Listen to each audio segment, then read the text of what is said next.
When it comes to flourishing at work, is failure fatal, or is it the way the most accomplished people learn? Let's see what the science suggests.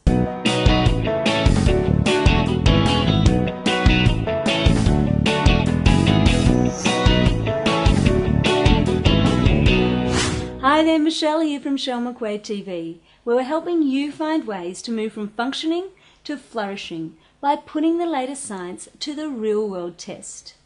Now, just between you and I, have you ever royally screwed up at work?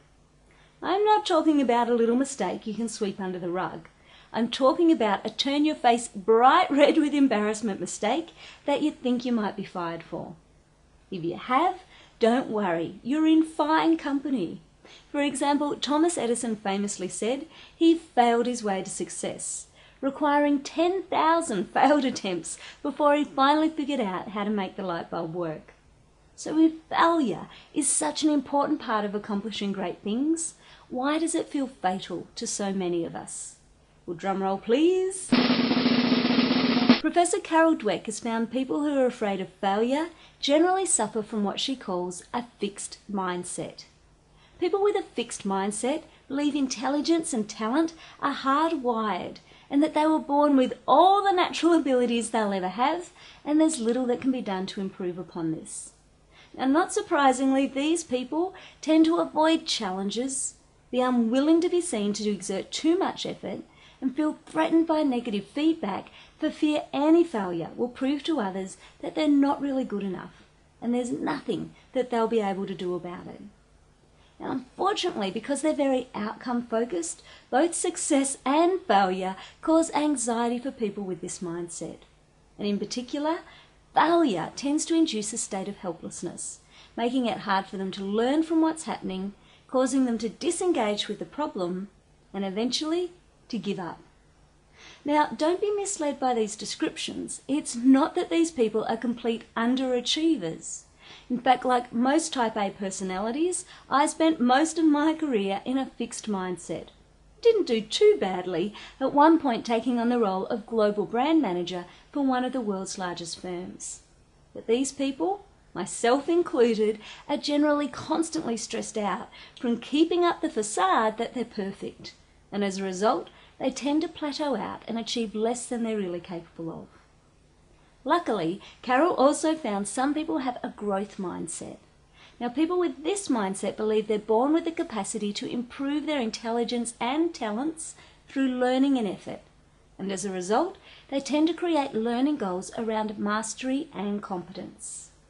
When we believe our abilities are like muscles that can be built up with practice, we're more willing to take on new challenges, to put in our best efforts, and to accept criticism because we understand that learning is the only way to keep getting better. Eventually, I learned to spot when my fixed mindset was holding me back.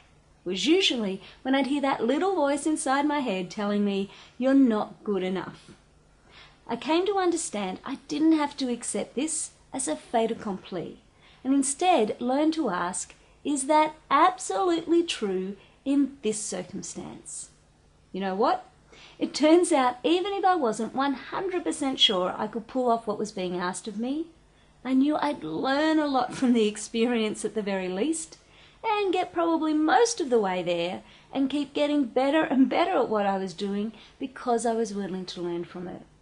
And as I started swapping my outcome-focused goals for learning-focused experiences, it became much easier to act in a growth mindset.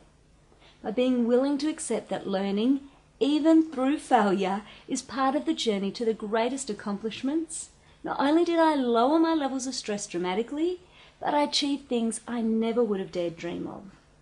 So which mindset are you showing up in? Want to try a little growth mindset right now? Then share this video with your family and friends.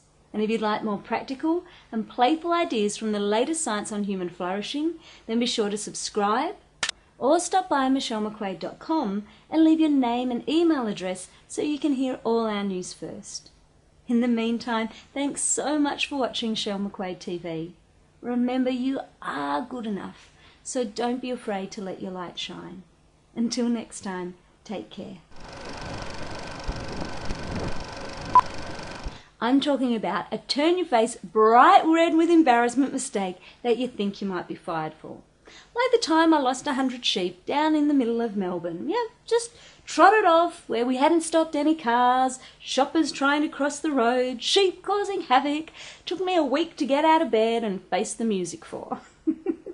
It wasn't good.